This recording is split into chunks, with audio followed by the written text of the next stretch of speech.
सीधे रुख करेंगे उत्तर प्रदेश के गोरखपुर का, जहां पर उत्तर प्रदेश के मुख्यमंत्री योगी आदित्यनाथ संबोधित कर रहे हैं। क्या कुछ कह रहे हैं, लिए चलते हैं।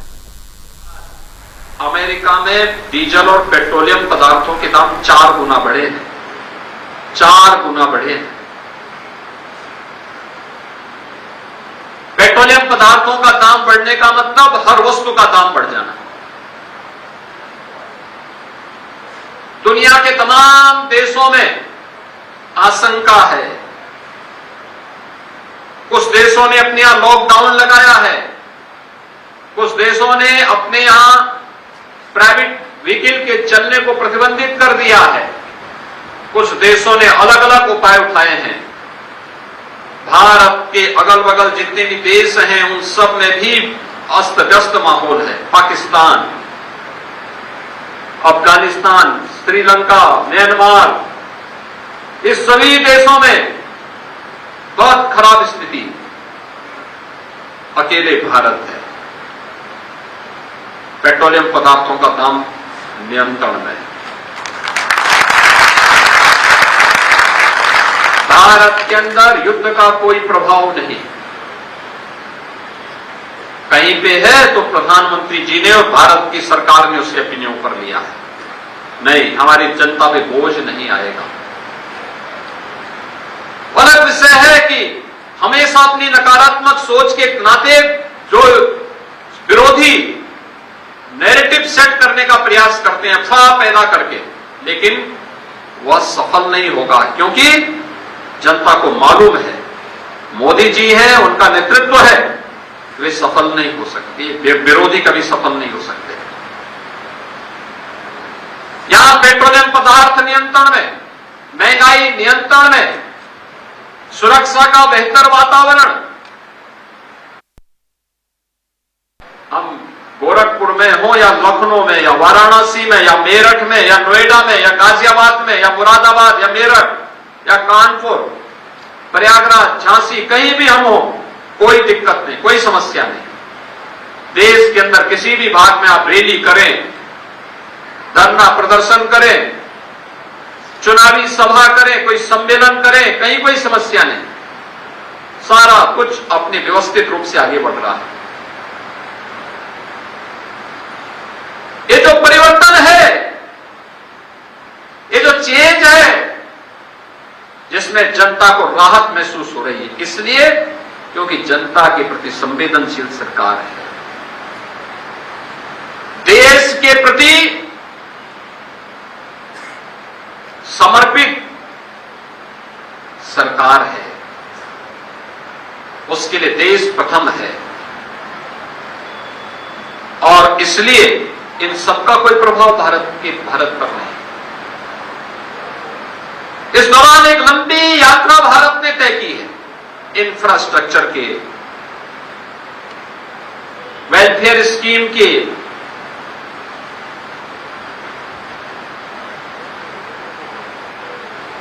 हर तबके के लिए योजनाएं शुरू की।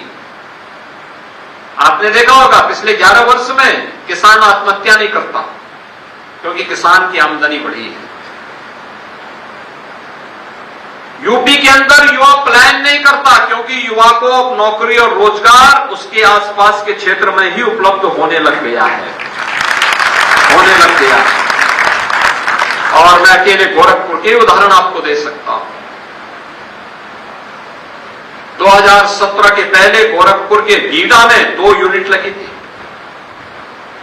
औद्योगिक यूनिट 2। आज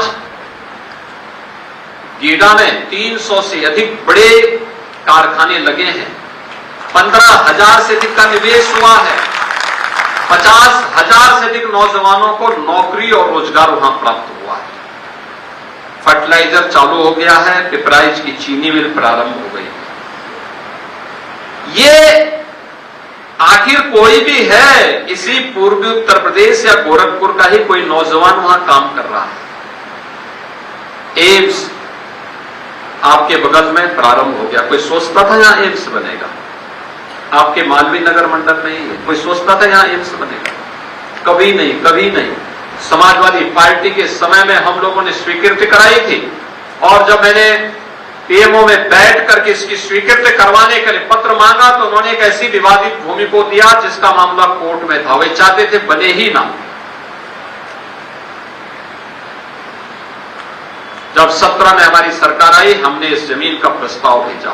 यहां पे गन्ना संस्थान का शोध केंद्र था, हमने इसका प्रस्ताव भेजा और यहां पर आज 150 प्रतिदिन 5 से 6 हजार मरीजों का उपचार हो रहा है।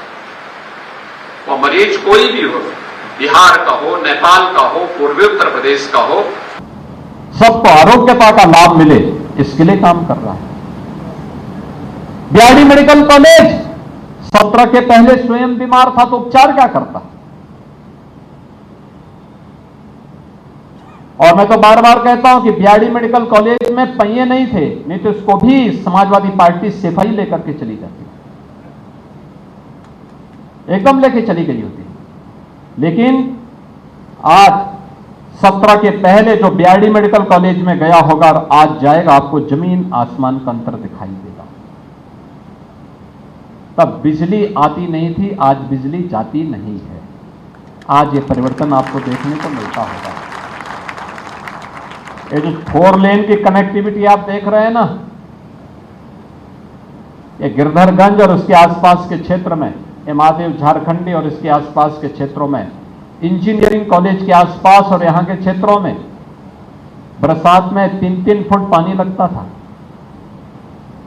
आवागमन बंद हो जाता था। ये पूरा क्षेत्र जलमग्न रहता था, सड़कें गड्ढे में बदली होती थी, बामुश्किल 2 लेन की सड़क नहीं थी।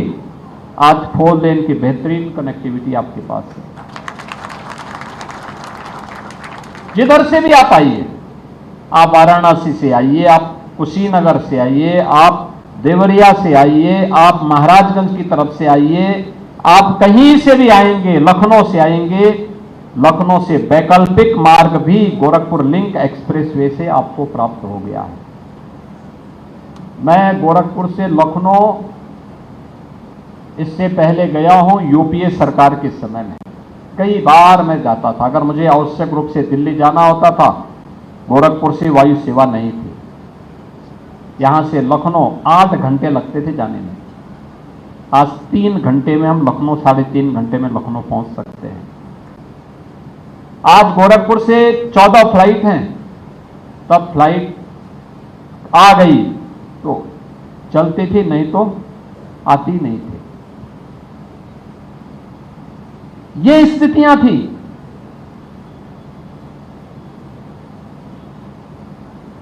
गांव हो या शहर, अव्यवस्था थी, गुंडागर्दी चरम पर थी। माफिया के खिलाफ कोई आवाज नहीं उठाता था, मुझे अकेले लड़ना पड़ता था। मेरे साथ कुछ कार्यकर्ता रहते थे, जो कार्यकर्ता सड़कों पे आंदोलन कर पाते थे, अन्यथा यहां का व्यापारी तबाह होता था, उद्यमी तबाह होता था। हम लोग लड़ते थे, माफिया के खिलाफ भी, मच्छर के खिलाफ भी, बीमारियों के खिलाफ भी,